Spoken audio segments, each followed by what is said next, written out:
Hello friends, welcome to my YouTube channel Saraswati commerce academy. तो आज हम करने वाले हैं क्लास 12 की इकोनॉमिक्स का एक मोस्ट इंपॉर्टेंट चैप्टर जिसका नेम है revenue, concept of revenue.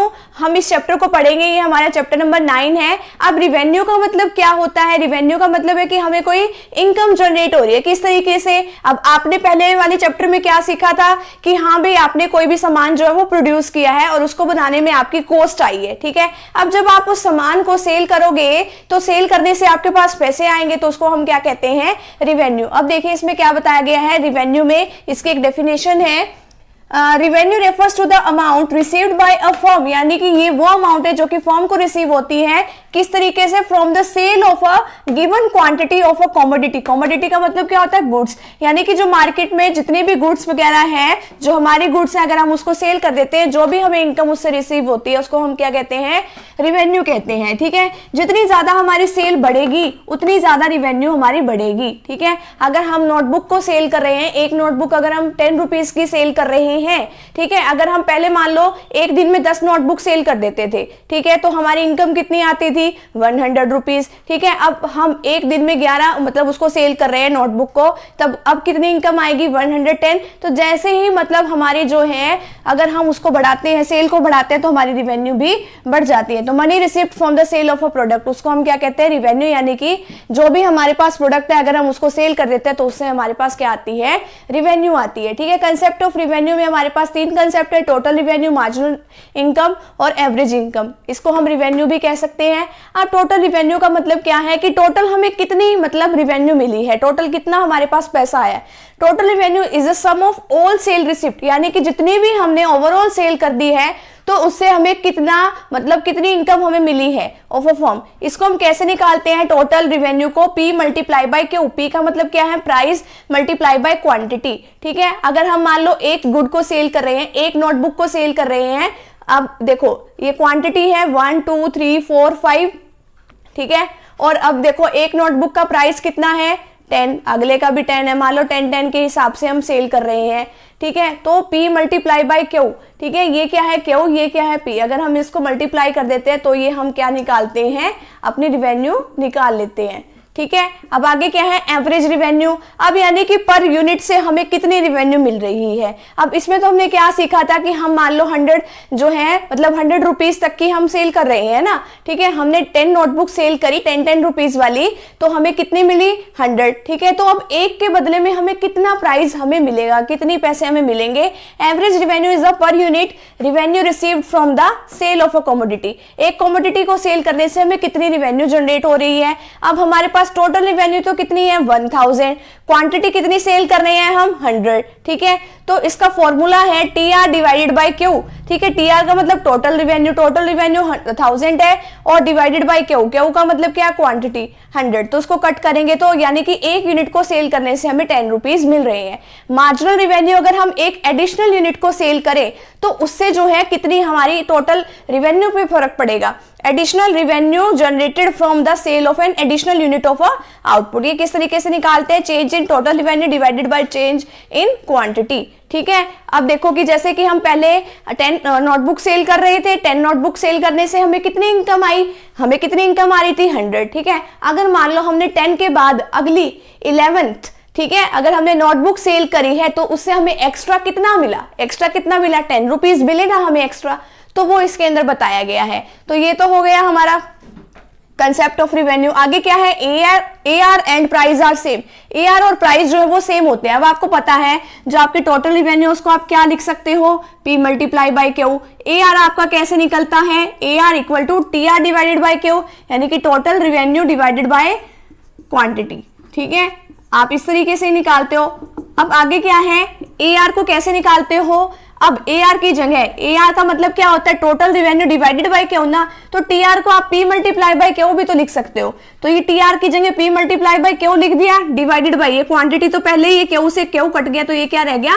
Price. तो AR किसके इक्वल है? प्राइस के इक्वल है। अब देखो आपने क्वांटिटी सेल करी 1 2 3 4 5।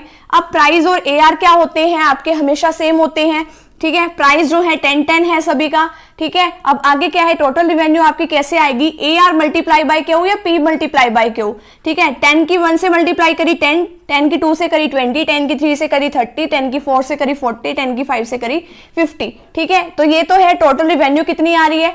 मार्जिनल रिवेन्यू कितनी है आपकी, अब यहाँ पे तो पहले केस में तो 10 ही आएगी, 20 में से 10 माइनस करो 10, 30 में से 20, 40 में से 30, 50 में से 40 माइनस करोगे तो 10, ठीक है। यानी कि अगर आप एक्स्ट्रा सेल करते जाओगे तो आपको कितनी मतलब रिवेन्यू जो है जनरेट होगी, ठीक है। तो फटाफट से अभी आप इतने का स्क्रीनशॉट लीजिए, आगे का पार्ट जो वो अभी हम डिस्कस कर लेते हैं।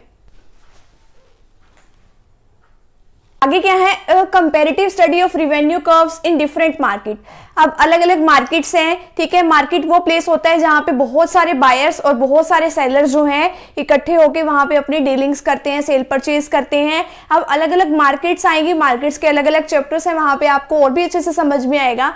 अभी फिलहाल के लिए इतना समझो, परफेक्ट कंपटीशन मार्केट होती है, एक होती है मोनोपोली और एक होती है मोनोपोलिस्टिक, ठीक है। अब देखो इसमें परफेक्ट वाली में क्या है, परफेक्ट मार्केट में, अब परफेक्ट मार्केट कौन सी होती है, अब परफेक्ट कंपटीशन बता रखा है इसमें, ठीक है। जहां पर ऐसी मार्केट जहां पे बहुत सारे बायर्स बहुत सारे सेलर्स होते हैं, ठीक है। अब इसमें ये माना जाता है इसके फीचर्स में बहुत सारे बायर्स हैं बहुत सारे सेलर्स हैं, यानी खरीदने वाले भी बहुत हैं बेचने वाले भी बहुत हैं, सभी को सभी चीज की नॉलेज है, ठीक है। अब सबको सभी चीज की नॉलेज का मतलब क्या है कि बायर्स को हर एक प्राइस का भी पता है, हर एक चीज का पता है, उसको पूरी नॉलेज है, ठीक है। परफेक्ट मोबिलिटी है, कोई भी मतलब फॉर्म आ सकती है इसके अंदर, कोई भी छोड़ के आसानी से जा सकती है, इसमें ये बताया गया है। और क्या है कि सभी को जैसे प्राइजेस वगैरह जो है वो पता होते ही है कि कितने हैं, ठीक है। अब सारे जो फर्म है वो सारे एक जैसा ही प्रोडक्ट बेच रही है, ठीक है। जैसे ये मार्कर है, अब बहुत सारे बायर हैं बहुत सारे सेलर हैं, ठीक है। परफेक्ट उसमें समझ आ गया आपको। अब इसमें क्या है कि वो एक ही जैसा मार्कर जो वो प्रोड्यूस कर रही है, सारे के सारे जितने भी सेलर है वो सारे ऐसे ही माल बेच रहे हैं, ठीक है। तो उसमें क्या होता है कि सभी एक जैसा प्राइस रखते हैं, कोई ज्यादा या कम प्राइस नहीं रखता। और जो हमारी ये इंडस्ट्री है वो तो प्राइस डिसाइड करती है, और जो हमारी फर्में हैं वो उस मतलब जो वो प्राइस डिसाइड कर दिया उसने, वो उस प्राइस को एक्सेप्ट करके मार्केट में आगे सामान बेचती है। आगे वाले चैप्टर्स में आपको और अच्छे से समझ में आएगा। अभी आप इतना देखिए, यूनिट सोल्ड हो रही है 1 2 3 4 5। अब प्राइस को आप AR कह सकते हैं, अभी मैंने प्रूव करके दिखाया है वहां पे, ठीक है। अब प्राइस तो आपका हर केस में 5 ही है, ठीक है। अब TP कैसे निकलता है, TR कैसे निकलता है, यहाँ पर टोटल रिवेन्यू कैसे निकला आपका। अब 1 multiply by 5, 2 multiply by 5 equal to 10, 3 multiply by 5 equal to 15, 4 multiply by 5 equal to 20, 5 multiply 5 equal to 25। तो ये तो आपका निकल गया आपका टोटल रिवेन्यू, ठीक है। अब जो कि हर केस में क्या है, अलग अलग है। अब प्राइस तो सब केस में सेम है ना, ठीक है। अब इसी तरीके से MR कैसे निकल गया आपका, 10 में से 5 माइनस किया, यहाँ पे 5 आया, पहले वाले केस में तो 5 ही आता है। 10 में से 5 5, 15 में से 10 5, 20 में से 15 5, 25 में से 20 गया 5, ठीक है। अब इसमें क्या परफेक्ट कंपटीशन में आपका जो AR और MR जो है वो बिल्कुल सेम आएगा, ठीक है। Y एक्सिस पे आपने रिवेन्यू लेना है और X एक्सिस पे आपको आउटपुट लेना है। आउटपुट आपने ले लिया यहाँ पे। अब हर एक केस में, ठीक है, अब हर एक केस में आपके कितनी यूनिट सोल्ड हुई, ठीक है। 1 पे कितना प्राइस था 5, 2 पे भी कितना प्राइस था 5, 3 पे भी 5, 4 पे भी 5 प्राइस था। 5 यूनिट जब आपने सेल करी तब भी प्राइस 5 ही था। यानी कि परफेक्ट कंपटीशन मार्केट में प्राइस आपका हमेशा सेम मिलेगा, AR इक्वल टू MR आपका हर कंडीशन में आएगा, ठीक है। अब आगे देखो, ये क्या है, revenue curves under monopoly. Monopoly में क्या होता है, बहुत सारे बायर्स तो होते हैं, खरीदने वाले तो बहुत सारे हैं, लेकिन बेचने वाला क्या है, बेचने वाला सिर्फ एक ही पर्सन है, ठीक है। और अगर उसको जैसे इंडियन रेलवे वगैरह है, ये इसका एग्जाम्पल हो सकता है, ठीक है। अब आगे इसमें देखो कि अब बेचने वाला तो एक ही है, सामान तो एक ही लोग जो है एक ही वो सेल कर रहे हैं, अब खरीदने वाले तो बहुत सारे हैं। अगर उसको अपने मतलब ये चाहिए कि हाँ भाई मुझे अपना प्रोडक्शन जो है जल्दी जल्दी से मतलब सेल करना है, ठीक है, अगर वो तेजी से मतलब सेल चाहता है तो उसको अपने प्राइसेस में क्या करनी पड़ेगी, कमी भी करनी पड़ेगी, ठीक है, जितनी ज्यादा वो क्वांटिटी चाहता है। अब आगे देखो, इसमें क्वांटिटी 1 2 3 4 है, AR T divided by Q इस तरीके से भी निकल सकता है, और AR को आप क्या कहते हैं, प्राइस। अब आपको अगर क्वांटिटी बढ़ानी है, सेल ज्यादा करनी है, तो आपको प्राइस कम करना पड़ेगा। अब जब 1 थी तो सेल कितनी थी, आपका प्राइस कितना था 10। अगर आपको क्वांटिटी 2 करनी है ना बढ़ा के, तो आपको प्राइस भी कम करना पड़ेगा 9। अगर क्वांटिटी और बढ़ जाएगी अगर आपका प्राइस कम होगा, ठीक है। यानी कि अगर आपको क्वांटिटी बढ़ानी है, सेल करने की ज्यादा क्वांटिटी बढ़ानी है, तो आपको प्राइस उतना ही कम करना पड़ेगा। TR निकल जाएगा इसकी मल्टीप्लाई करके, 1 मल्टीप्लाई बाय 10, 2 मल्टीप्लाई बाय 9, 3 की 8 से कर देंगे, 4 की 7 से कर देंगे और MR जो है वो माइनस करके निकाल देंगे। पहले केस में तो सेम ही आता है, अगले में 18 minus 10, 24 minus 18 equal to 6, 28 minus 24 equal to 4। अब ये एक्स एक्सिस पे आउटपुट ले लेंगे और रिवेन्यू ले लेंगे, ठीक है। AR और MR जो वो नीचे की तरफ होते हैं, ठीक है, दोनों ही क्या है इसमें नीचे की तरफ है। लेकिन अब इसमें क्या बात बता रखी है, AR और MR ये इसलिए कम है क्योंकि आपको क्या करना पड़ेगा, आपका प्राइस जो है वो कम करना पड़ेगा। क्यों? अगर आपको सेल बढ़ानी है। और revenue curves under monopolistic competition, इसमें क्या है, आपके बहुत सारे बायर्स होते हैं, बहुत सारे सेलर्स होते हैं, ठीक है। और वो क्या है कि बिल्कुल ही सेम प्रोडक्ट नहीं बनाते, ठीक है, मतलब बनाते तो हैं लेकिन जैसे कि मार्कर बना रहे हैं। अब मार्कर जरूरी नहीं है कि इतना ही लेवल का वो मार्कर बना रहे हैं, आजकल पतले पतले भी मार्कर आने लग गए, यानी कि उसके सब्स्टिट्यूट्स अवेलेबल हैं मार्केट के अंदर, ठीक है। कि अगर हमें ये नहीं खरीदना, अगर हमें खरीदना चाहिए तो मार्कर ही हम देख सकते हैं कि इससे बड़ा मार्कर भी थोड़ा सा बना सकता है, यानी डिजाइन में चेंज कर सकते हैं। तो इस तरीके से लोग क्या करते हैं, अपने लोगों को अट्रैक्ट करने की कोशिश करते हैं कि लोग हमारे पास आए और हम अपना सामान जो है सेल करें। अगर हमने प्राइस में जरा सा भी चेंज कर दिया ना तो हमारी डिमांड में बहुत ज्यादा चेंज आ जाएगा, इसलिए जो AR और MR है वो थोड़ा दूर होते हैं, ठीक है। तो ये सब बताया है, ये आपका रिवेन्यू वाला चैप्टर यहीं पे कंप्लीट होता है। तो फ्रेंड्स, अगर आप चैनल पे न्यू तो चैनल को प्लीज सब्सक्राइब कर दीजिए, वीडियो को लाइक कर दीजिए और अपने फ्रेंड सर्कल में वीडियो को जरूर शेयर कीजिएगा। मिलते हैं नेक्स्ट टॉपिक के साथ या नेक्स्ट वीडियो के साथ। Thank you very much. फटाफट से भी आप इसका स्क्रीनशॉट ले लीजिए।